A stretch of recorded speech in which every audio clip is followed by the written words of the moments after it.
Welcome back to Hardball. The CIA is arguing against the release of documents that detail videotaped interrogations of detainees at secret prisons around the world. The CIA says disclosures of those internal records would jeopardize national security and help al-Qaeda's recruitment efforts. But the ACLU says the public has a right to know how harsh those interrogation methods were and how they were applied during the Bush administration. So that's our debate tonight, should the CIA documents be declassified? Jameel Jaffer is the director of the ACLU's National Security Project and is counsel in this case. And David Rivkin, who's been on the show before, served in the Justice Department in the Reagan administration, was Associate White House counsel for the first President Bush. So I want well, let me ask David Rivkin, make the case right now why these documents should not be released. They tell what we do under, obviously due to prisoners under duress. They have dialogue which must be horrifying because you hear people basically probably begging for mercy and being demanded, information being demanded of them. It must be excruciating. It must be like a James Bond scene. Your thoughts, David? Well, I think, thank you, Chris. I think Mr. Panetta put it best in his judgment, and I think in judgment of other national security officials. Release of his documents is going to enhance al-Qaeda recruitment. It's going to cause additional dangers to our soldiers. What's ironic to me is people like Jameel and others have been arguing for years that these types of activities are actually bad for our image and have those deleterious consequences. And yet here they're pushing for ever more detail, seemingly oblivious to the public. Look, I have no doubt that they would learn, let's stipulate they learned something more from these documents above and beyond what we already know. The question is it worth the price of additional danger to our soldiers? Well, let me ask you, Jameel, should we see, or rather they'll be dramatized if we get the dialogue, because somebody will dramatize them. Should we see dramatic evidence of torture on the world stage? Is that good for America? Dramatic evidence of people begging for mercy, of CIA agents torturing people. Well, that's not what we're asking for, Chris. That's not what we're asking for. What we're asking for is information about the implementation of the techniques themselves. In fact, we've carved out what the CIA calls intelligence information, relating to the questions that the CIA interrogator asks or the answers that the detainees provide. That's not what we're asking for here. What we're asking for is information about how these so-called enhanced interrogation methods were actually implemented in practice. And the reason we're asking for those documents is that we already know that interrogators exceeded even the very broad authority that they were given in those Office of Legal Counsel memos. We already know that they violated those sweeping authorities that they were provided by the OLC. And so we want to know what's the full scope of the Bush administration's torture program, and we think the public has a right to see those documents.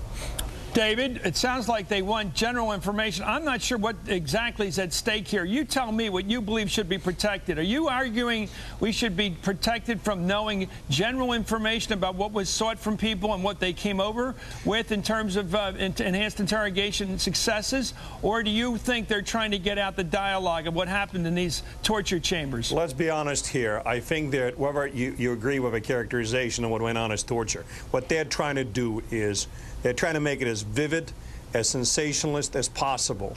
And it is going to have additional levels of danger above and beyond the danger caused by the research that took place. Don't take my word for it, Chris. We're talking about the Obama administration officials who are reaching the same conclusion as the Bush administration officials. Therefore, on a bipartisan basis, they're entitled to some credibility. Let me also say this. As far as this notion that the CIA has exceeded the bounds of authority given to them by OLC, first of all, it's an allegation. Second of all, there's a special counsel. The CIA's Forgive me. There's a special counsel in the Department of Justice, a career prosecutor, highly respected, who is drilling down on this as a part of investigation and destruction of tapes. Do you really think that in our system of government, the only way truth can come out and justice be done is for ACLU? Yeah, Are you not prepared to defer to him? Well, Jameel's turn. I think that's highly misleading. First of all, the Justice Department investigation is into the destruction of the tapes and not into the underlying techniques. There is no investigation into the techniques themselves.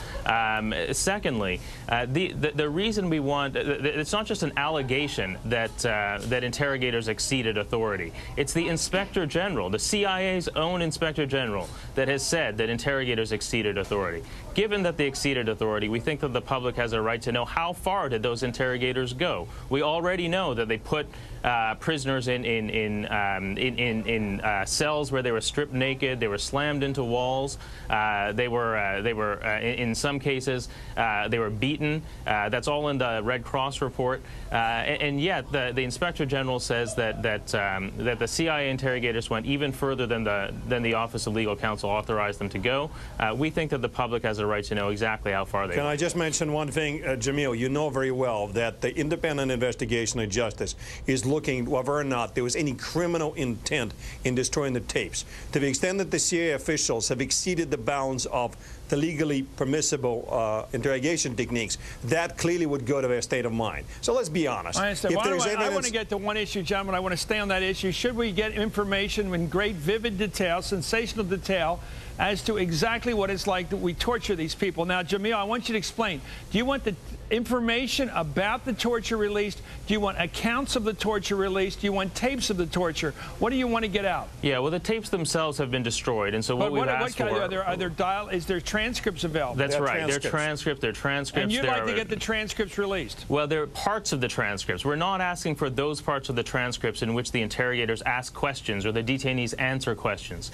There are parts of the transcripts and parts of other documents in which the interrogations, meaning the techniques themselves, are reproduced or described. And that's what we want. We want to know, what does it mean in practice that a prisoner was waterboarded by the CIA? What does it mean in practice that a prisoner was had his face slapped by the CIA or was beaten by the CIA? Okay. What does David, that look like? is that sensational, what he's asking for? Of course it is. And how is it sensational? The reason it's sensational, it's the CIA's position that those transcripts, he's saying, I want portions of a transcript. The CIA's position and DOJ's position is it's also integrated. You cannot sever a piece of it without it being incomprehensible. Look, what he really wants is to drag this whole exercise for the mud yet again, completely oblivious. I have no doubt that he wants to create an additional public outcry. Let's grant that. But what he is oblivious to are the costs, the real cost. In this context, you have to balance different public policy imperatives, and there's no balancing here. It's release everything, show everything,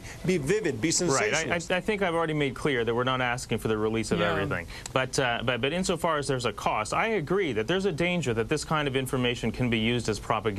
But I think that argument goes too far, because there are all kinds of things that can be used as propaganda. Any news article about Guantanamo or about the torture program itself can be used as propaganda. And if we're going to give the government the authority to suppress information on the grounds that it could be used as propaganda, then we're going to have to give it the authority to suppress much more than this. Well, I think you gentlemen have done a good job of explaining your positions. I think the public watching tonight have to balance these things, as we all do. The right to know against potential retaliation overseas for too much vivid detail. But then again, these are tough questions. I'm not sure where I stand. Jameel Jaffer, thank you. David Rivkin, as always.